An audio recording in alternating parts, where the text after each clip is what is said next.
Olá, pessoal, tudo bem? Começando mais um podcast aqui no nosso canal. E eu me chamo Júlia, sou médica veterinária, sou responsável pelo marketing do Hospital Veterinário Taquaral. E eu trouxe aqui hoje duas profissionais para conversar com vocês, tá bom? A doutora Daniela. Olá, eu sou a Daniela, trabalho no Hospital Veterinário Taquaral. Sou oncologista, anestesiologista e medicina felina. Olá, pessoal. Meu nome é Clarice. Eu trabalho no Hospital Veterinário Taquaral também. Sou responsável pelo setor odontológico e oncológico.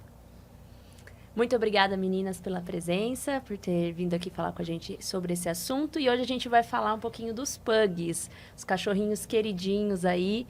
Para você, esse podcast é para você que tem um pug ou então deseja ter um. Elas vão trazer hoje aqui algumas dicas para vocês sobre o sistema respiratório desses cães. Tá? O que precisa ser feito, o que não pode ser feito, tá bom? A doutora Clarice vai começar a explicar um pouquinho aqui pra gente. Esse bate-papo hoje é um bate-papo mais informativo em relação ao quadro respiratório que os pugs apresentam, não só eles, como os cães braquicefálicos. O pug, especificamente, ele por ser um animal braquicefálico, ele pode vir a desenvolver uma síndrome que é a síndrome dos cães braquicefálicos. Então, são cães que não toleram estresse respiratório. Então, quando você vê um pug super agitado na recepção, no atendimento, com estridor, que é aquele movimento respiratório ofegante, se ele for submetido a um estresse muito grande, ele não consegue fazer a troca de oxigenação, devido a essas peculiaridades em relação à parte racial. Então, é um animal que não pode fazer muita atividade física, ele não pode fazer muitas caminhadas, andar em horários muito quentes durante o dia, um estresse constante, Então, isso pode dificultar muito a parte respiratória. E essa síndrome dos cães braquicefálicos é uma síndrome bem complexa, Porque eles, pela alteração anatômica, eu trouxe até um crânio aqui, eles acabam tendo uma deformidade na formação dos ossos do crânio. E essa deformidade faz com que, principalmente quando ele tem a estenose da narina, diminui a entrada de fluxo de ar pelo nariz, tá? Essa diminuição de fluxo de ar na narina faz com que essa região aqui do fundo, que é chamado de pálato, que é o céu da nossa boca, ele trabalhe muito porque ele é um músculo e ele pode ter um prolongamento de pálato. Então, quando esse animal ele vai respirar ou comer, ele acaba tendo muitos engasgos. Então, além do engasgo, ele pode fazer falsa via, aspirar o alimento para a parte pulmonar, ou até mesmo sair o volume de líquido pela narina, até pelo prolongamento, porque ele não consegue respirar e deglutir ao mesmo tempo. Então, isso também pode acarretar dano na região da laringe. Ele pode ter um colapso da traqueia, que é quando a traqueia ela faz o colapso e dificulta a entrada de ar para o pulmão. Ele pode nascer com a traqueia mais estreita, que é chamada de estenose, e isso acarretar um dano muito grave para o pulmão. Então, sim, é um animal que pode vir a óbito, até mesmo devido ao esforço respiratório, Então, a nossa importância, até de vir falar hoje aqui em relação à obstrução das vias respiratórias, é que existe a possibilidade de correção cirúrgica desse animal. A gente recomenda, se o animal às vezes tem uma das patologias da síndrome, que a mais comum é a estenose da narina. Hoje em dia se faz uma plástica abrindo esse orifício nasal, fazendo com que aumente a fluidez de ar. E com isso ele respire um pouco melhor. Isso traz uma qualidade de vida... Nossa, absurda. Absurda para o animal. Resgata, Um animal que só respirava pela boca. Sim. Então, você pensa que naturalmente um animal agitado, a raça é agitada, é uma raça feliz, alegre. E, de repente, quando ele fica muito agitado ou ofegante, ele não consegue respirar pelo nariz. Sim. Então, é um animal que se cansa mais fácil. Se você também for pensar que é um animal que tem uma propensão à obesidade, isso também vai tornar tudo mais difícil para esse animal. Com certeza. Então, às vezes, só a correção dessa narina Já é o suficiente. Já, se ele tiver só a estenose de narina, você já resolve o problema do animal. Porque Entendeu? você faz a abertura, né, desse plano nasal, melhora a fluidez de ar, né, diminui a obliteração, que é a entrada desse ar. E aí o esforço respiratório na região do palato também diminui, né? Mas quando esse animal acaba tendo também prolongamento de palato, é necessário que faça a correção do palato, tá? Para ele conseguir respirar adequadamente. Então, a gente faz os 2 procedimentos cirúrgicos junto, que é a narina, a plástica do nariz e a correção do palato, tá? No mesmo procedimento cirúrgico, para melhorar a fluidez de ar para a traqueia e melhorar a perfusão de oxigenação nesse pulmão, né? É importante ressaltar que é uma raça, quando ela passa por um estresse respiratório, ela pode vir a desmaiar, né? Por falta de oxigenação mesmo. E a pressão, às vezes, dentro desse pulmão, né? Ela pode aumentar tanto que isso pode causar um dano, às vezes, irreversível para esse animal. Chega a ponto do animal, quando ele chega nesse estágio, para o atendimento, ele tem que ser sedado e entubado. Entubado. Para a gente restabelecer aí o fluxo de oxigênio. E daí, a gente tem que rezar para conseguir estubar esse animal e ele voltar ao normal. Muitas vezes, você tenta estubar e esse animal continua ainda tendo essa dificuldade. Sim. Então, não pode deixar chegar nesse ponto. E né? a recomendação, né, é quando você tem posse de um animal desse, né, por ser um animal muito agitado, ele já vai ter, né, esse estridor respiratório, é fazer a correção mais ou menos em torno de 1 ano de idade, tá?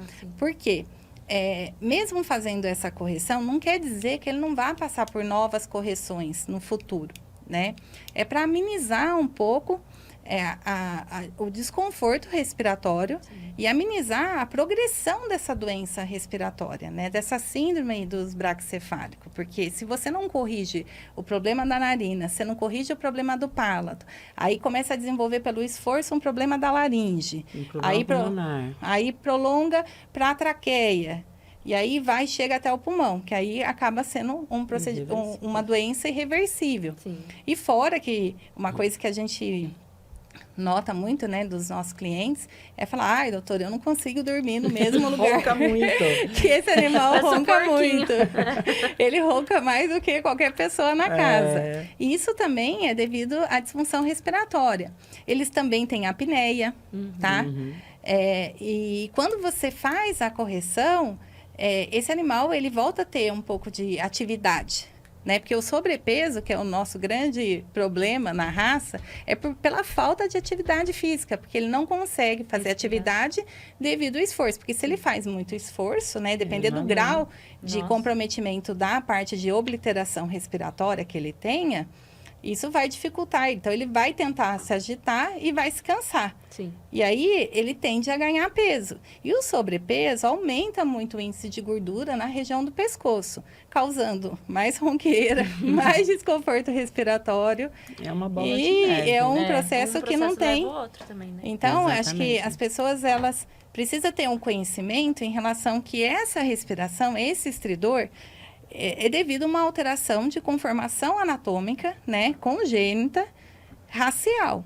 E que tem pode Correção. pode ajudar, né? A gente sabe que não resolve 100%, né? Mas pode ajudar esse animal a ter um melhor conforto respiratório, com isso ele vai ter uma qualidade de vida melhor. Com certeza.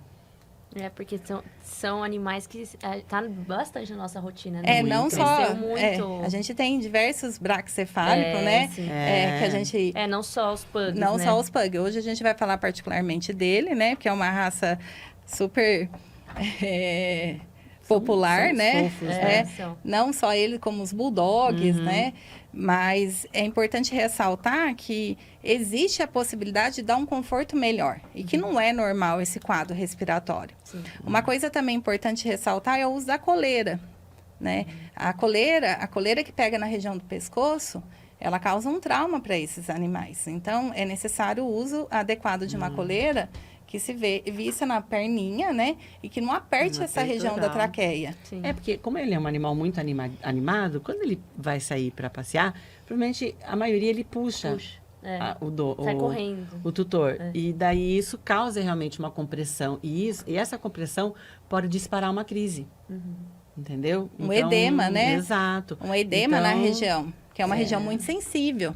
E ela já não tem entrada, porque o palato, ele é muito grande, então ele entra toda nessa região. O fato dele ter esse desconforto respiratório, ele faz esse movimento respiratório, faz com que cause um processo inflamatório na garganta. Se esse animal já tem um colapso de traqueia, conforme ele vai puxando e ele acaba tossindo, esse esforço pode propiciar a realmente acontecer o colapso naquele momento, né? E daí o animal, se o colapso traqueia, ele se estende, pelo tempo que ele se estende, é o tempo que o animal não está respirando. Sim. Então, é importante realmente evitar esses gatilhos. Né, e a gente tem uma vantagem lá no hospital, né? Que a gente tem o profissional que faz o exame de diagnóstico, sim, por vídeo, tá? Que ele faz a laringoscopia. E a gente tem uma profissional, que é uma cirurgiã, que faz cirurgia de braquicefálico. Isso, porque é uma cirurgia de alta complexibilidade. Não é qualquer cirurgião. E aí, até todo o material utilizado, né, é diferente. E até no momento que se faz o diagnóstico, já se orienta na correção. Se vai fazer só a rinoplastia, que é a técnica chamada para correção da narina, ou se vai fazer a correção do palato. Sim. Então, ela já faz a avaliação por vídeo, né, com a laringoscopia, e já faz o tratamento cirúrgico no mesmo ato. O tratamento só cirúrgico, né? Cirúrgico. Sim. E aí, uma coisa que a gente também fala em relação ao procedimento cirúrgico, né? É que logo após o procedimento, o animal ele já tem uma respiração um pouco melhor, né? O estridor diminui um pouco, né? O desconforto respiratório. E a gente sabe também que existe uma complexibilidade em relação a esse procedimento cirúrgico, porque alguns pacientes, se você tem uma manipulação muito grande, ou se ele já tem uma doença avançada no trato respiratório já há muito tempo, você pode acarretar um edema muito importante e esse paciente ter que ir para uma tráqueo provisória, para ele conseguir respirar. Então, isso pode acontecer de intercorrência, né, pós-cirúrgica, ou até mesmo com um paciente sem fazer o procedimento cirúrgico devido ao desconforto respiratório. Alguns casos, realmente, o procedimento não é feito assim, de forma imediata, né? Mas você tem que aliviar para esse animal, né? A parte respiratória, para ele ficar confortável. Sim. E quanto mais cedo, né, você conseguir fazer, menos dano você acaba tendo para a parte pulmonar. Então, diminui um pouco, melhora um pouco a possibilidade dele ter que fazer novos planejamentos. Não que isso não possa ocorrer. E a gente indica a intervenção precoce, antes de 1 ano de idade, quando o animal ele tem muito desconforto, quando ele não consegue, às vezes, comer adequadamente, porque o engasgo é muito grande. Desmaios frequentes. Aí é recomendado fazer a intervenção cirúrgica antes de 1 ano de idade. Tá. Legal. Então, as dicas para quem tem esse pet também, não sair em sol quente, né? Passeios com coleiras adequadas, para você manter o peso do animal. Sim. Né? Manter ele com uma o peso ideal. Alimentação, né? Fazer uma alimentação mais balanceada, né? E tudo isso com o ajuste do médico veterinário, né, pessoal? Sim. E se perceber esse estridor, procura um acompanhamento para ter uma orientação sobre o melhor tratamento para esse animal. E se tem indicação com esse paciente ou não. A gente tem um relato de uma paciente super queridíssima lá do hospital, né? Que ela passou por esse procedimento. Ela já era uma paciente mais idosa, né? Acho que ela tinha tem em torno de 6 anos de idade. E ela não tinha sido orientada, o animal não apresentava sinais tão evidentes da síndrome. E ela fez a correção, ela tem até um Instagram hoje em dia, porque ela não fazia atividade física, ela não fazia caminhada, e hoje ela consegue correr, ela consegue ir no hospital, porque assim, é um grande desafio levar um braquicefálico sem estar passando mal no carro. Porque já fica agitado, já a respiração já não é... Então, tá assim, muito quente, o né? dono já fala, meu Deus, ele vai morrer no carro, porque ele vai tão ofegante, que o cliente fica com medo mesmo, né? De acontecer alguma coisa no transporte. E agora ela vai no hospital de boquinha fechada. Ela não fica mais ofegante lá na recepção, né? Exatamente. Então, isso que é a gratificação, porque você consegue dar qualidade de vida, né? Esse animal voltando a respirar um pouco melhor, ele tem uma qualidade de vida melhor. Com certeza. Então é isso, pessoal. Essas foram as dicas que as meninas deram aqui para você que tem essa raça super fofinha aí em casa, tá bom? Procure sempre o médico veterinário para te orientar, porque são dicas importantes, mas que requer recursos veterinários, tá bom? Clica aí no nosso vídeo, segue o nosso canal, segue a gente lá no Spotify, que tá tudo prontinho para vocês. Um grande beijo e até mais.